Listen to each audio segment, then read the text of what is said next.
Praise the lord. అందరికీ వందనాలు. అందరు ఎలా ఉన్నారండి? బాగున్నారా?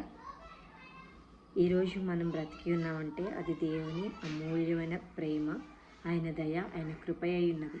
ఎందుకంటే మన దేవుడు ప్రేమ స్వరూపి, మనలందరినీ ప్రేమించేవాడు.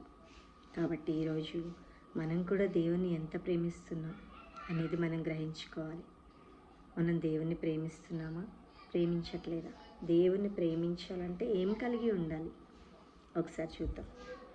1 యోహాను పత్రిక 4వ అధ్యాయం 16వ వచనం నుండి చదువుకుందాం. మన ఎడల దేవునికి ఉన్న ప్రేమను మనం ఎరగని వారమై దాన్ని నమ్ముకుని ఉన్నాము. దేవుడు ప్రేమాస్వరూపి అయి ఉన్నాడు. ప్రేమయందు నిలిచియుండువాడు దేవుని యందు నిలిచి ఉన్నాడు, దేవుడు వాని యందు నిలిచి ఉన్నాడు.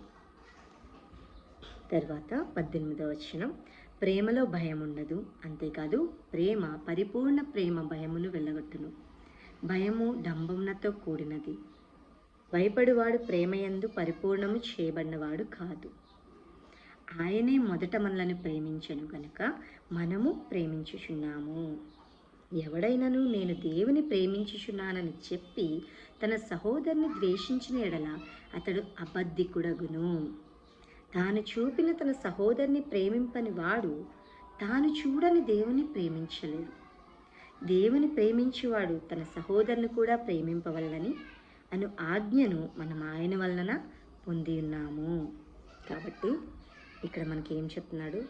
దేవుణ్ణి మనం ప్రేమిస్తున్నట్లయితే, మనం ప్రేమిస్తున్నాము అని చెప్పుకుంటూ మన సహోదరుని ద్వేషించినట్లయితే దేవుణ్ణి మనం ప్రేమించినట్లు కాదండి. దేవుణ్ణి మనం ప్రేమిస్తున్నామంటే మన సహోదరులతో కూడా మనం ప్రేమ కలిగి ఉండాలి. ఆనాడు యోసేపు కూడా అంతే కదా, తన సహోదరులందరూ తనని చంపేయాలనుకున్నారు, అయినా కానీ తన ప్రేమ చూపించాడు. ప్రేమ చూపించి వాళ్ళు కరువు సమయంలో ఉన్నప్పుడు, బ్రతుకు కూడా వారికి చాలా కష్టంగా ఉన్న సమయంలో కూడా వాళ్ళని ప్రేమించి వాళ్ళని పోషించాడు. యోసేపు కలిగి ఉన్న ప్రేమను మనం కలిగి ఉందాం.